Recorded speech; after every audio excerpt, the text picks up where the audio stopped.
You're going to put it in there. I'm going to stick it in there. Rude. Go on then. Testing. That's going to move.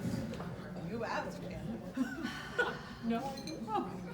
Testing. Everybody can hear? Yeah? Well, I'm going to start the speech. Thank you all so much for coming to share this special day with me. But first, I want to apologize for the poor way I handled my assisted dying plan. I upset so many people. I'm so sorry. So, to be quite clear, my assisted dying plan is definitely on hold.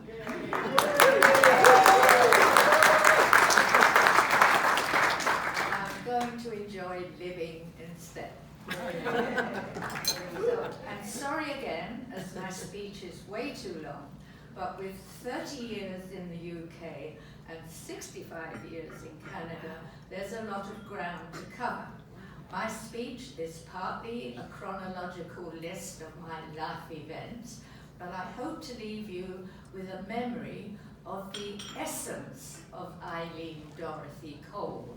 So beware, it may contain graphic content and viewer discretion is advised.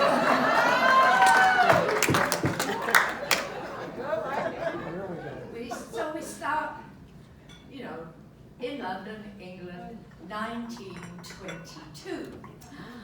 I was very lucky to grow up in a very loving family. My dear dad, James Riley, who you've seen on here, was the sweetest, kindest man you could imagine. He had somehow survived the First World War, met my dear mum, Jessie Fell at the time, and married her in 1922. A year later, they had a daughter, my sister Lillian. 7 years later, 1929, World Depression. But my mum and dad were getting by, managing a green grocery store right on the southwest London road at Norbury. It's actually February 28, 1929, my dear dad's 30th birthday, and a very special day for me. Why, you ask?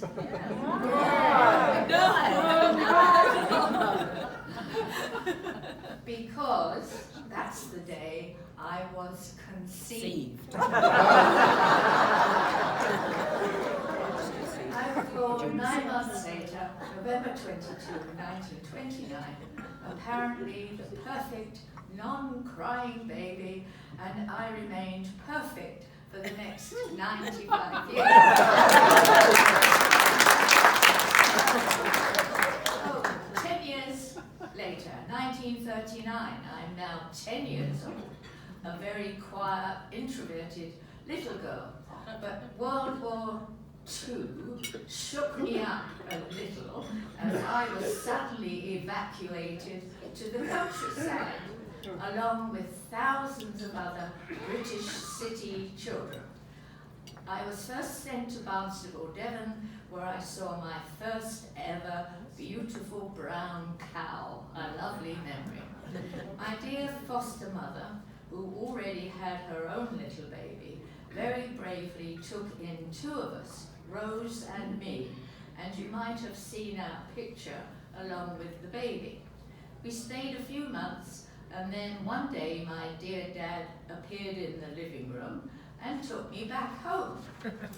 After a few weeks, the authorities decided to evacuate us all again. This time I went to the lovely Sussex moors for a few months. I give thanks to the powers that be for saving me from the trauma of all that bombing.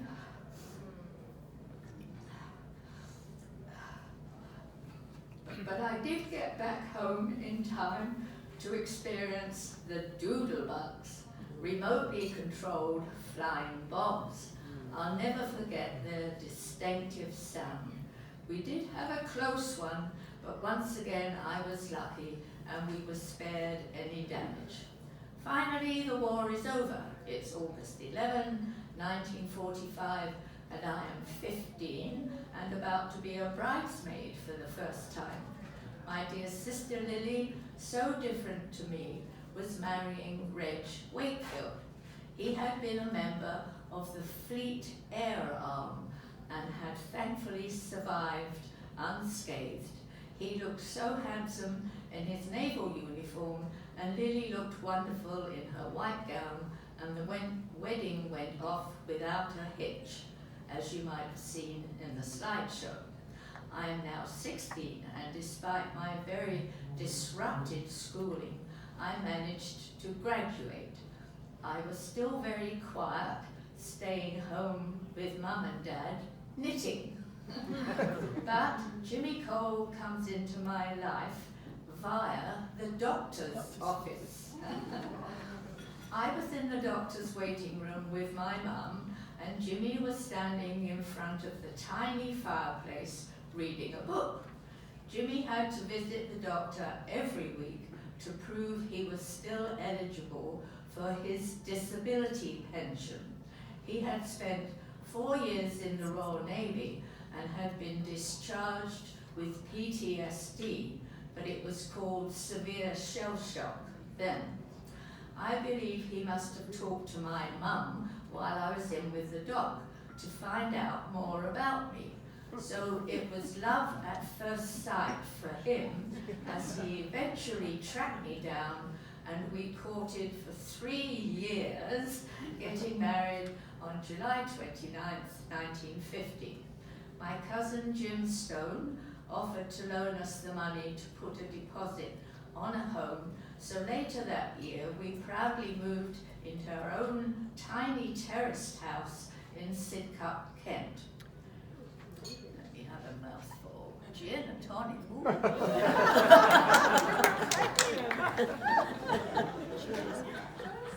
Thank you, Adam.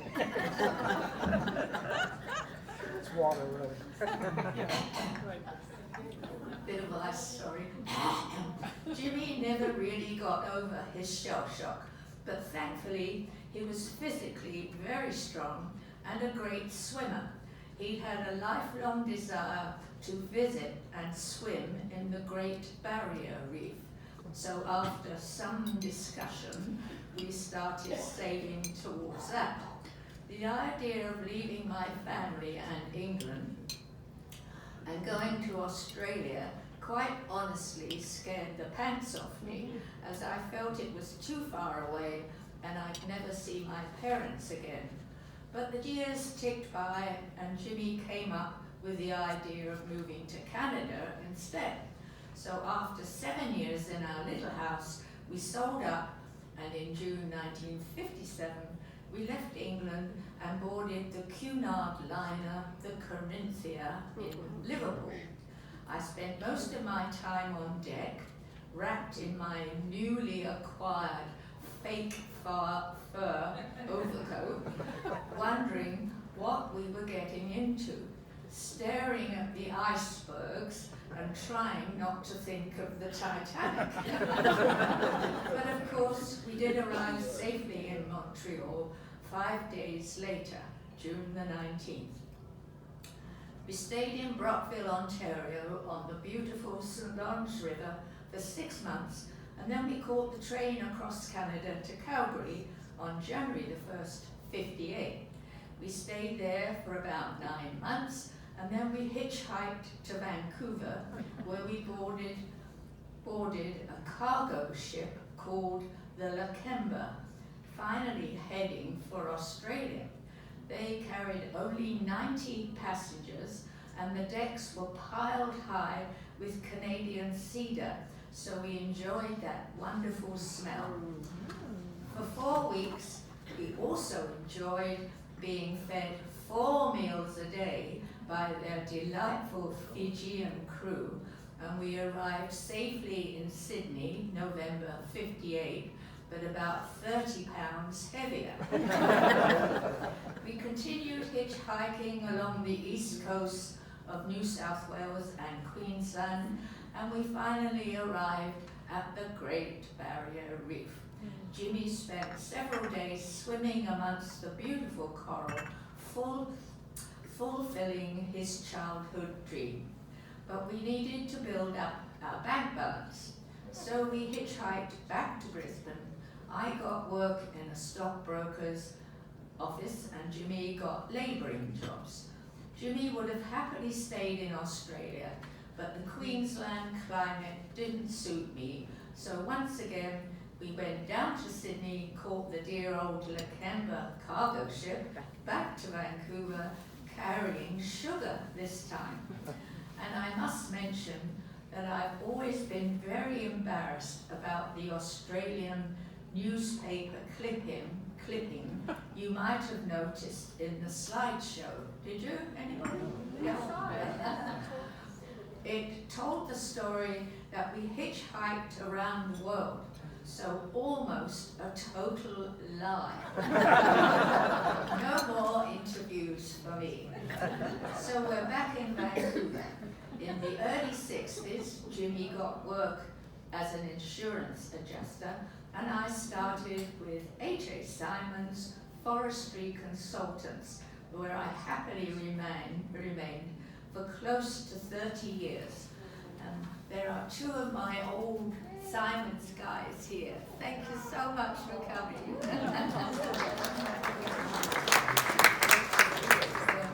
Then ICBC took over and Jimmy's company closed their Vancouver office. They offered to take us to their Toronto office. We took about 2 minutes to say, no thank you. So we agreed that Jimmy would stay home and I would carry on working as I loved my job. We moved to Deep Cove and managed to buy our own home, our beloved 1907 Panorama Drive. It was just a plain little rancher then, but after a while, Jimmy came up with the idea of changing it into an English Tudor cottage. I loved the idea as long as he didn't install a thatched roof. And I also hoped it would be therapeutic for him. Let me have another. Yes. Here's to not having a thatched roof. What'd she say? Here's to having Not having a thatch roof. Right. Where am I? Oh yeah, therapeutic. We were lucky enough to have Doris and Eric Bennett as our neighbours, directly opposite. They made us so welcome, and later on, unbeknown to us, they were instrumental in getting the Parkgate Community Centre built. There's a plaque dedicating our seniors lounge to Eric Bennett, and I like to stand and look at it and think of them both. They had 4 children, the youngest being Keith, who we first met as a young boy of 10 or so. Keith was determined to make a career of playing the mouth organ. Jimmy was also a very good player, and I loved the way he played Deep Purple, so challenging for him, and the sound of any mouth organ usually brings tears to my eyes. And to everyone's surprise, young Keith did go ahead and make a very successful career doing just that, and we have included a song from one of his CDs in our slideshow. So it was a good job I didn't hear it. Oh, right. I forgot what I said. I'm losing it. Sadly, he is no longer with us as a brain tumor took him from us at the age of 60, I believe. Meanwhile, Jimmy continued tutorizing and I continued working, and when I had holidays, we'd share his hobbies These consisted of salmon fishing in Pender Harbour at Lowe's Resort and trout fishing in the interior. Later on, we gave up driving, and once a week or so, we'd catch the bus to New Westminster and have fun at the little casino on the paddle steamer moored in the harbour. Sadly, the casino was closed on December the 4th, 2007, and Jimmy passed away peacefully in our living room 3 days afterwards, the end of our long relationship. A month later, I developed some health problems and ended up on my own in this big Tudor house with orders from my doc excuse me, to take it easy for 6 weeks. My dear friends Michael and Nancy Baker lived a few houses along on Panorama and had been with me when Jimmy had passed, and also afterwards, helping me to find somewhere to live. So on July the 4th, everyone helped me move into my beloved apartment in Banff Court Complex. Once again, I was very lucky. I've spent 16 happy years here supporting myself and, of course, playing bridge, sometimes online and sometimes at the community centre. I have Jimmy to thank for introducing me to bridge, and I really need to explain. Back to 1958, I'm afraid, in Calgary, I was able to get work, but Jimmy couldn't find casual work, so he spent quite a bit of time at the YMCA, where he learned to play bridge.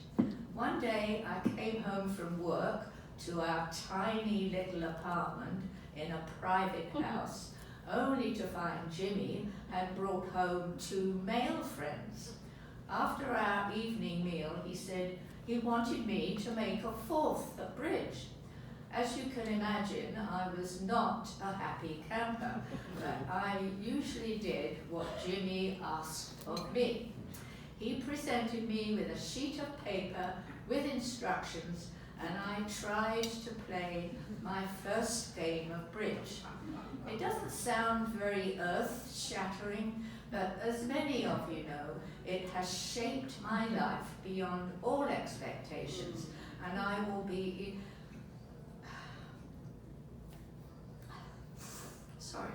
eternally thankful to Jimmy for that lasting legacy. Jumping forward to 2011, this legacy was also responsible for bringing Al Hansel into my life, my second man at the age of 80. It had been 3 years since Jimmy's passing, and I was at the community centre playing bridge, and in walked a new player, a fairly ancient-looking British guy who I immediately took a fancy to. So, lo and behold, the new Eileen sprang out of her shell and got her claws into it. Within a few months, there's Al's dear family here. The dear 3 sons are here, right? Where are you?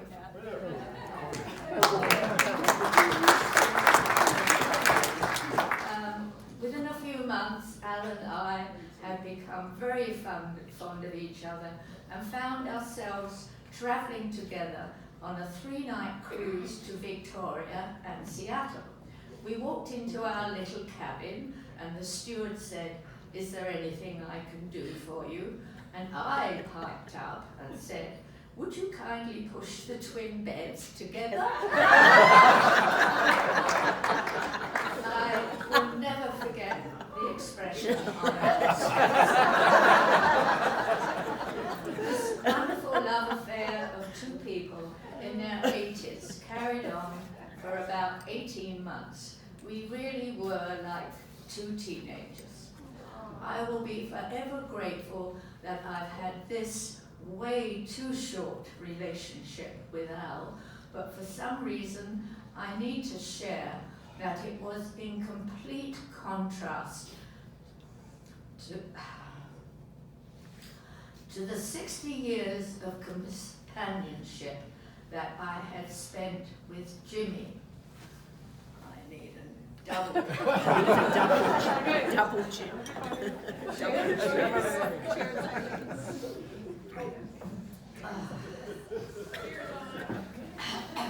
we go. I was very fond of Jimmy. I was happy to support him through his shell-shock troubles, but I never had the maternal instinct to have a child with him, and strangely, I can't ever remember discussing this with him. But I did have that feeling with Al.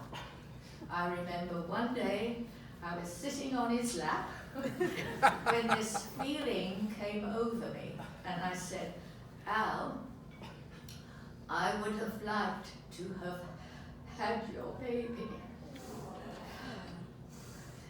He looked quite horrified, but he calmed down when I assured him it was 40 years too late. A few weeks later, we received the heartbreaking news that dear Al had been diagnosed with pancreatic cancer, and we lost him 6 months later in June 2012. During his last few months, I helped Al produce his memoirs. We proudly presented it to his 3 loving sons, Marcus, Alan, and Julian. They all read it, but didn't say much, so Al said something like, well, what do you think? Julian, the youngest, quietly put it down and said something like, it's chronologically okay, Dad, but it doesn't capture the essence of the man. And he was right, so thank you, Julian, for giving me this essence idea all those years back.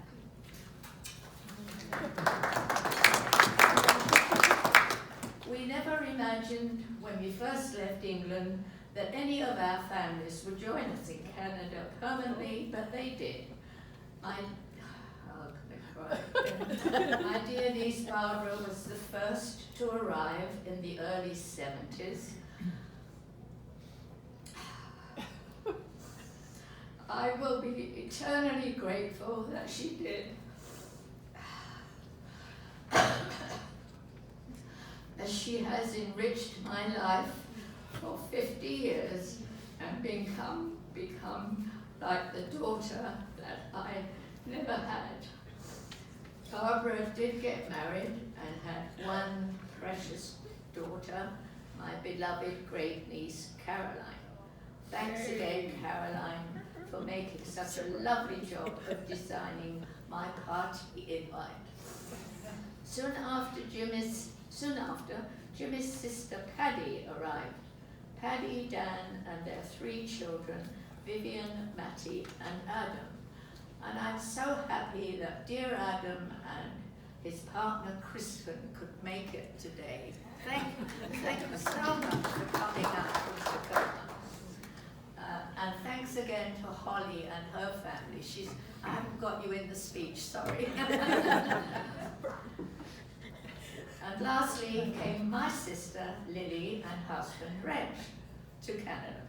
They wanted to stay permanently with us, so in 1983, with the help of Lily and Reg's financial input, we built the 2nd floor on our little Tudor cottage, turning it into the Tudor Inn that you see today. The dear Weller family, Steve and Donna, are doing a wonderful job of cherishing it for us. Just a couple more things before we break up.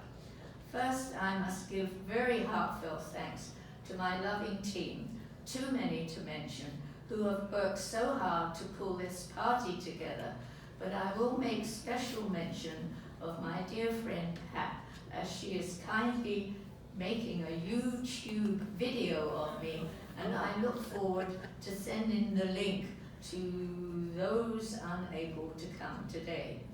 And one more special announcement before you move away from your tables. We didn't want the flowers on each table to end up in the garbage. So my dear friend Cheryl McCleary, who made that lovely speech, has organized a little surprise so that one person on each table gets to take the posy home. You just have to check under your chairs, and anyone with Is a label? well, I really am just